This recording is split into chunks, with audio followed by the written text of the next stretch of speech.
Declaro aberta a sessão. Sob a proteção de Deus, iniciamos nossos trabalhos. Hoje é dia 25 de setembro. 25 de setembro é o Dia Nacional, do Trânsito. E é importante nesse dia que a gente faça uma reflexão sobre os acidentes de trânsito no Brasil. Queria começar dizendo que, antes de mais nada, cumpre a nós todos analisar a situação de trânsito que vitimam quase 500 mil de brasileiros todos os anos, entre mortos, feridos, inválidos e outros. Desdobrando esse dado sobre os acidentes no trânsito, que buscamos, junto a uma organização da sociedade civil de interesse público, OCIP, que se volta especificamente a esse tema, o chamado Observatório Nacional de Segurança Viária. Pode-se estabelecer, então, que todos os anos ocorrem cerca de 50 mil óbitos no Brasil. 50 mil óbitos no Brasil, causados por acidentes de trânsito, e cerca de 440 mil pessoas têm sequelas permanentes. Sem nenhuma dúvida, é um índice altíssimo que nos coloca em quarto lugar entre os países do mundo com o maior número de mortes no trânsito, atrás apenas da China, Índia e Nigéria. Porém, se passarmos do índice absoluto para o índice relativo, que é a taxa de mortalidade viária, verificamos que a situação do Brasil é ainda pior, pois a taxa de mortalidade viária do Brasil ultrapassa até mesmo a da China e da Índia. Ou seja, fica em segundo lugar, só perdendo para a Nigéria. Taxa de mortalidade viária é o número de óbitos no trânsito por 100 mil habitantes. Em classificação de países feita em 2013 pela Organização Mundial de Saúde, classificação que parte do menor índice para o maior, o Brasil ocupa o lugar número 148 entre 182 países, apresentando taxa de mortalidade viária de 22,5 mortes por 100 habitantes. Tal resultado nos leva à inescapável conclusão de que, apesar de contarmos com um bom código de trânsito, ainda temos um dos trânsitos de mais violência do mundo. Enfim, eu lembro a todos quais são as causas desse trânsito violento e selvagem que ceiva anualmente a vida de dezenas de milhares de brasileiros e deixa centenas de milhares inválidos. Que mata adultos, homens e mulheres, mata idosos e mata crianças. Eu diria que há causas estruturais e causas comportamentais. As estruturas dizem respeito, poderíamos dizer que as estruturais dizem respeito, a grosso modo, à qualidade e conservação da via pública, incluindo-se o sistema de sinalização e a conservação do veículo e a presença nele de equipamentos adequados de segurança. Não resta dúvida de que, cada vez mais, a legislação se torna exigente quanto aos equipamentos de segurança, de que os fabricantes devem dotar automóveis, motocicletas, ônibus, caminhões e, por que não dizer, cuidado até mesmo com as bicicletas. e, naturalmente, uma reeducação no trânsito, até mesmo para os pedestres.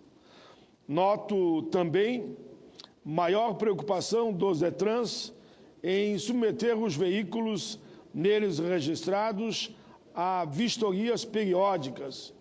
Embora haja razoável disparidade entre estados quanto à atividade dessa obrigação, entendemos que a fiscalização deve ser aumentada. Mas é as causas comportamentais, especialmente dos condutores dos veículos, que eu gostaria de me ater nesse pronunciamento nesta sexta-feira de manhã, quando lembramos que hoje, repito, e por isso a minha fala, é o Dia Nacional de Combate aos Acidentes no Trânsito. Enfim, senhoras e senhores, isso porque não é outro motivo da Semana Nacional de Conscientização no Trânsito do que suscitar, buscar reflexão de condutores e pedestres para modificar o seu comportamento, de modo a garantir mais segurança no trânsito, salvar vidas e diminuir, pelo menos, as sequelas. Menciono, a esse propósito, o bordão de recente campanha de propaganda institucional, aliás, calcada numa conhecida máxima de Mahatma Gandhi, que diz: seja você a mudança no trânsito. Quais seriam, então, senhoras e senhores, os comportamentos mais nocivos e comuns no trânsito que exigiriam mudança imediata e aumentasse o nível de consciência? Vamos aqui citar alguns deles. Certamente começamos com excesso de velocidade. É importante que o motorista obedeça aos limites de velocidade das vias. Não adianta só reclamar das multas. No entanto, é forçoso dizer que o poder público, por vezes, também não ajuda. Por vezes, o limite de velocidade é irreal.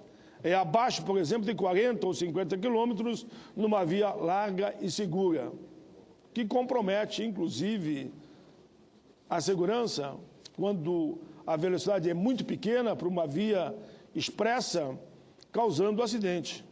Quando a norma, enfim, não é realista, ela acaba por estimular a desobediência dela e, infelizmente, existe aquela coisa tipicamente, digamos, daqueles que vão na linha da anarquia. O limite é tal, mas ninguém, na verdade, anda nessa velocidade, ou seja, é a norma que parece feita para não ser cumprida, eu também não vou cumprir. É lamentável, tem que analisar assim. O limite é tal, mas ninguém, na verdade, anda a essa velocidade quando ele é irreal, ou seja, é a norma que parece feita de uma forma inadequada. Ainda no que se refere ao limite da velocidade, faço outro alerta quanto a certo comportamento do poder público que vejo perigosamente cada vez mais comum.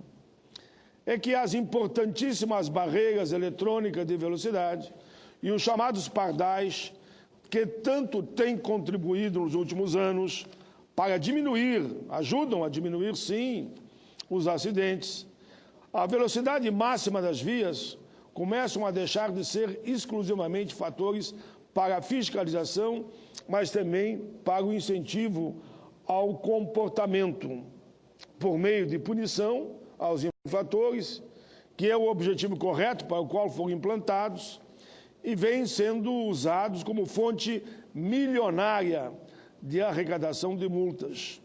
Eu não sou contra os pardais, não sou contra o controle eletrônico, não sou contra as multas, mas digo, o limite tem que ser real.